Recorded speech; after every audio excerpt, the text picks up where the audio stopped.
Welcome to Rashmi's रसोई। समुद्रातली चिंबोरी तर आपण नेहमीच खात असतो, पण आज मी तुम्हाला ही गोड्या पाण्याची किंवा नदीतली चिंबोऱ्यांची रेसिपी दाखवणार आहे। ते पण पीठ भरून ही चिंबोरी कशी बनवायची ह्यासाठी हा व्हिडिओ तुम्ही शेवटपर्यंत बघा आणि माझ्या चॅनलला लाईक, शेअर आणि सबस्क्राइब करा। ही नदीतली चिंबोरी भरून करण्यासाठी आपण ही हे बघा, हे 6 चिंबोरी घेतली आहेत। ही गोड्या पाण्याची चिंबोरी असतात। ह्याचं कालवण तर मी तुम्हाला दाखवलंच आहे, पण आज आपण ह्याच्यात पीठ भरून करणार आहोत आणि घेताना लक्षात ठेवा कधी जिवंतच घ्यायची आहेत।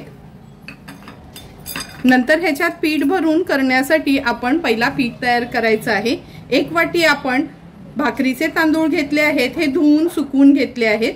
4 चमचे चण्याची डाळ वापरणार आहोत, 2 चमचे मुगाची डाळ, 2 चमचे हिरवे मूग, अर्धा चमचा जिरं, 1 मोठा चमचा भरून धणे घेतले आहेत। नंतर 4-5 लवंगा, 4-5 काळी मिरी आणि थोडेसे दालचिनीचे तुकडे असं हे घेतलं आहे। आता हे सर्व इन्ग्रेडियंट्स आपण भाजून घ्यायचे आहेत, नंतर मिक्सरला बारीक करून घेऊया। ही गोड्या पाण्याची चिंबोरी किंवा नदीतली चिंबोरी आहेत ना, स्वच्छ धुवून मी ह्यांना मोकळं करून घेते, म्हणजे 2 भाग करते पीठ भरण्यासाठी, अगदी व्यवस्थित मती होतील। तुम्ही बघू शकता 6च्या 6 चिंबोरी आपण ही अशी उघडून घेतली आहेत पीठ भरण्याकरता। नंतर 1 मोठा कांदा फोडणीला घालणार आहोत। वाटणामध्ये मूठभर सुकं खोबरं खिसून भाजून घेतलं आहे। 1 कांदा देखील भाजून वापरणार आहोत। आल्याचा तुकडा आणि लसणाच्या पाकळ्या असं ह्याचं आपण एक वाटण तयार करून घेऊया। हळद घेतली आहे अर्धा चमचा गरम मसाला, 2 ते 2.5 चमचे आपला हा घरचा आगरी कोळी मसाला, चवीप्रमाणे मीठ आणि मगाशी मी जे तुम्हाला डाळ तांदूळ वगैरे दाखवले ना, त्याचं हे बघा मिक्सरला असं आपण हे पीठ तयार करून घेतलं आहे। हे पीठ आपण ह्या चिंबोऱ्यांमध्ये भरणार आहोत। तर चला मग आता रेसिपी करायला सुरुवात करूया। हे बघा, आता हे पीठ आपण तयार करणार आहोत ह्या चिंबोऱ्यांमध्ये भरण्याकरता। सर्वात आधी आपण अर्धा चमचा आपला हा घरचा आगरी कोळी मसाला घेऊया। चवीप्रमाणे मीठ ऍड करते, हळद घेते पाव चमचा एवढी।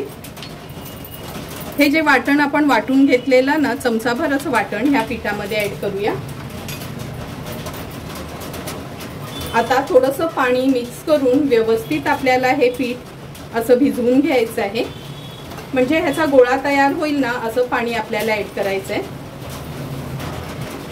हे बघा, पीठ असं आपण भिजवून घेतलं आहे, म्हणजे असा गोळा होतो ना, असं पाण्याने हे भिजवून घ्यायचं आहे। आणि ह्या चिंबोऱ्यांचे हे मधले पाय पण आपण काढून घेतले आहेत। आता हे थोडेसे चेचायचे आणि पाणी घालून मिक्सरला आपण फिरवून घ्यायचं आहे, म्हणजे ह्याचा चांगला रस निघतो। भरण्यासाठी आपण हा 1 चिंबोरा घेतला आहे। हे बघा, पूर्ण ना अंड्या भरलेलीच चिंबोरी आहेत। इकडचं जे पण काय होतं ते मी काढून घेतलं आहे। आता हे थोडंसं पीठ घ्यायचं आहे, व्यवस्थित ह्याच्यात असं स्टफ करून घ्यायचं। हे बघा, चिंबोऱ्याचा हा वरचा भाग आहे ना, हा असा परत ह्याला लावून घ्यायचा आहे, म्हणजे व्यवस्थित हे असं टाईट बसतं। नंतर मी हा हाराचा धागा घेतला आहे, थोडा न धुवून घ्यायचा आणि ह्याला फिरवून घ्यायचं, म्हणजे कालवनात आहे ना ही चिंबोरी उघडली जात नाही। हे बघा, अशा पद्धतीने सर्व चिंबोरी मी भरून घेते। एक एक करून पूर्ण ही 6 आपण चिंबोरी पिठाने भरून घेतली आहेत। आणि जे आपण चिंबोऱ्यांचे पाय काढून घेतलेले ना, हे बघा पाणी घालून असं मिक्सरला फिरवून घेतलं आहे। हे आपण गाळूनच, म्हणजे मोठी गाळणी असते ना, त्यांनी गाळूनच आपण ह्या कालवनामध्ये हे पाणी ऍड करणार आहोत। तर चला मग कालवण बनवायला सुरुवात करूया। गॅसवर आपण ही मोठी कढई ठेवली आहे कालवण बनवायला। 3 टेबलस्पून तरी तेल घ्यायचंय। चिंबोऱ्याचं कालवण असो किंवा चिकन मटण, तेलाचा हात थोडासा आपला जास्तच असतो। 5 ते 6 लसणाच्या पाकळ्या आपण चेचून घेतल्या आहेत, त्या ऍड करते। नंतर 1 मोठ्या साईजचा कांदा बारीक चिरून घेतला आहे, तो पण आपण ह्याच्यात ऍड करूया। कांदा आणि लसूण व्यवस्थित शिजवून घ्यायचंय। हे बघा, कांदा पण व्यवस्थित आपला शिजला गेलाय। आता ह्याच्यामध्ये अर्धा चमचा हळद ऍड करूया। 2.5 चमचे मी हा आपला घरचा आगरी कोळी मसाला घेतला आहे, कारण का चिंबोऱ्याचं कालवण ना थोडंसं असं चमचमीत स्पायसी असलं का खायला चांगलं लागतं। हळद आणि मसाला पण आपण छान तेलावर परतून घेतला आहे। अर्धा चमचा गरम मसाला ऍड करते, तो देखील व्यवस्थित आपण मिक्स करून घेऊया। आता आपण याच्यामध्ये जे वाटण वाटून घेतलंय ना ते ऍड करूया।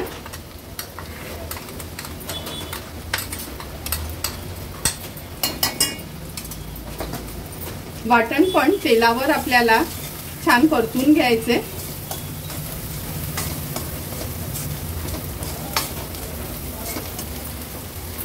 वाटण तेलावर परतून झालं की ह्याच्यामध्ये मी तांब्याभरून पाणी ऍड करते।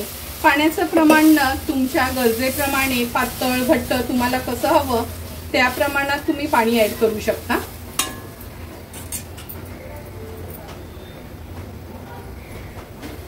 आता जे चिंबोऱ्यांचे पाय आपण मिक्सरला फिरवून घेतलेले ना ते असे गाळून घ्यायचे।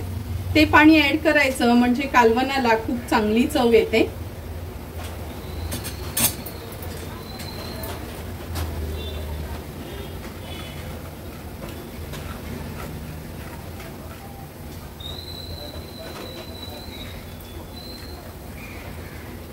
हे बघा सर्व पाय आपण जे मिक्सरला फिरून घेतले ते असे गाळून घेतले आहे, म्हणजे चोथा आहे ना तो वरतीच राहतो आणि खाताना कालवण कचकचत नाही।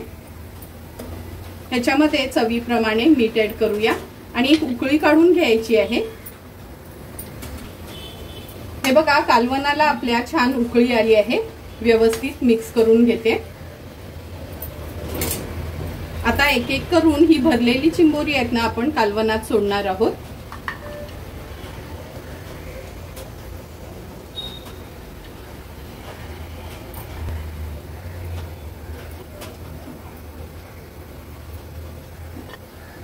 कधी चिंबोऱ्याचं कालवण बनवताना ना असं थोडं मोठंच भांड घ्यायचं, लक्षात ठेवा, कारण का चिंबोरी कशी शिजायला थोडं जागा हवी आहे त्याला।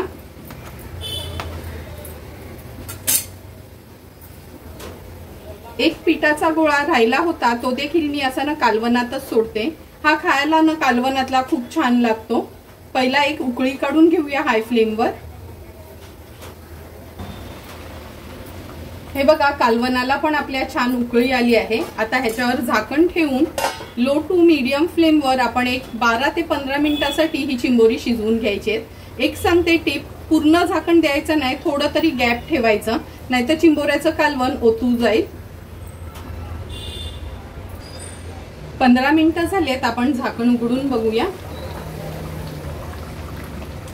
तुम्ही बघू शकता, हे बघा बघूनच तुम्हाला कळेल का कालवण अगदी व्यवस्थित शिजलं गेलंय। हा जो पिठाचा गोळा घातला होता ना हे बघा चांगलासा कडक झाला आहे। हाय फ्लेमवर एक उकळी काढून घेते ह्याला।